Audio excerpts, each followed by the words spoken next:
My early days in Alabama as a young child, and then even older, were a far cry from the way my life has gone since then. And it's, although I did not realize what was happening, I can now look back and see how each step in my life sort of was leading on to where I am at this point. My father was very musical. He played a saxophone, learned how to play it, and he and friends played hymns in 4 parts.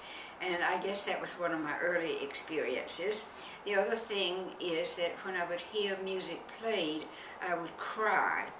And it just touched me so that I wept every time I was listening to music. It was very embarrassing because I could not help crying when I'd hear this, but I remember that very, very distinctly. And as time went on, then my mother thought it was very important that we have lessons, and we began lessons with the only music teacher in this small town. And she was very good in that she certainly kept us interested, and actually I learned a lot from her.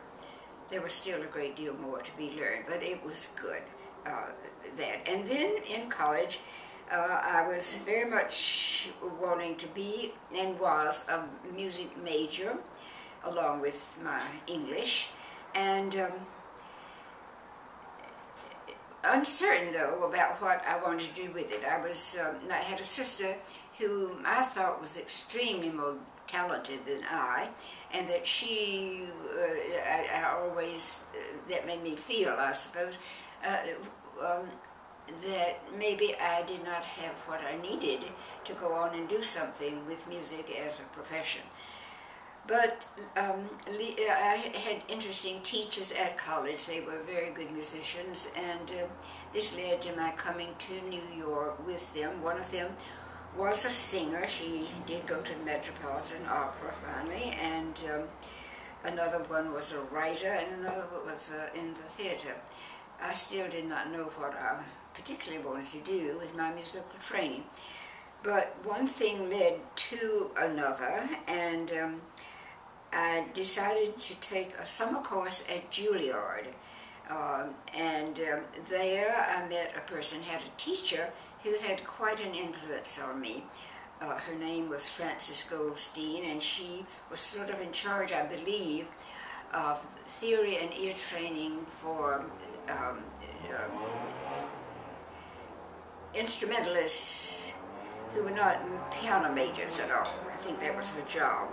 And she was a very wonderful teacher and really taught me so very, very much. And I continued to study some with her after the summer at Juilliard. Eventually, teaching very small jobs around New York, piano, I really knew I had to do something else. And that was when I decided to go to Columbia.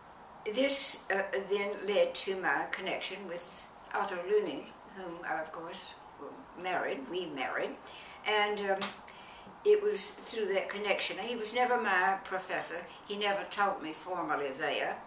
I had a job for a couple of hours at noon answering the telephone.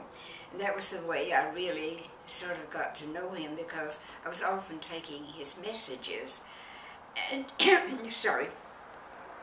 Whenever he would come to the telephone to use it and stand behind me, I could feel so intensely his presence, and we were not even seeing each other, things like that. It was this strong, it's rather hard to say what it was, but I could feel the kind of presence that he was very much, just from those telephone calls that he had to then take behind my back in the department.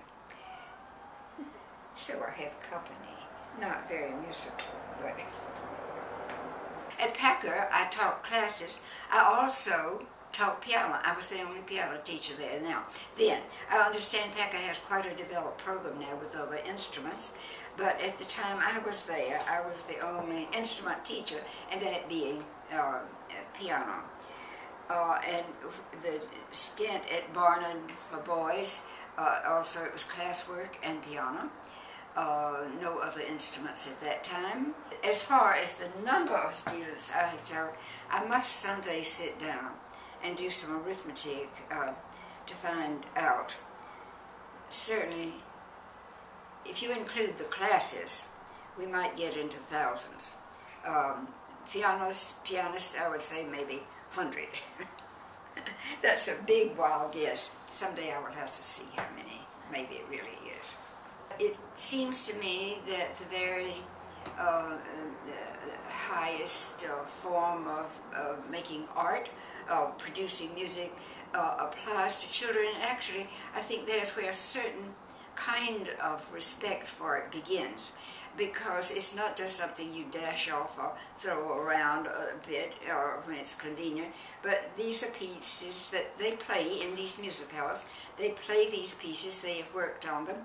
And in addition to the music house, before the music house, we actually have performance classes, groups, a few times a year, where we are all together and discuss these things. And I've just been through 4 days of those this last week at Spence, and it's very heartwarming, and it makes me feel good about music in general when you can observe a very genuine response and a care about what they are doing.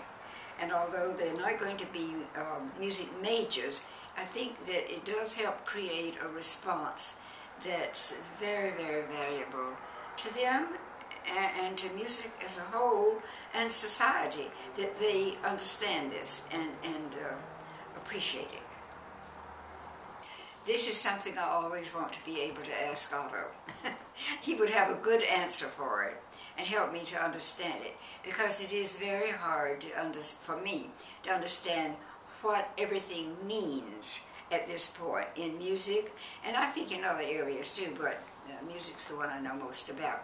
I was reading in, I think, day before yesterday's Times, though, where in one of the eastern, not far eastern, but eastern, not Cambodia, but a similar country with classical music, they are teaching hundreds and hundreds of children. There was a wonderful picture of these children standing out on the ground in front of the most shabbiest building.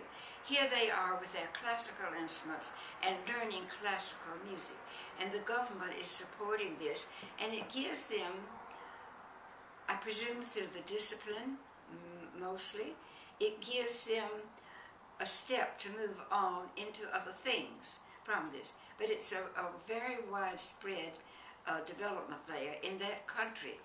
And so then when I think about all the pop music that comes into the ears of these children that we teach,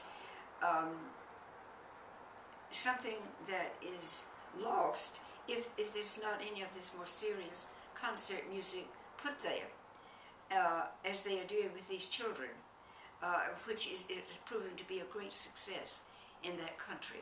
So I don't know. I wonder what will happen.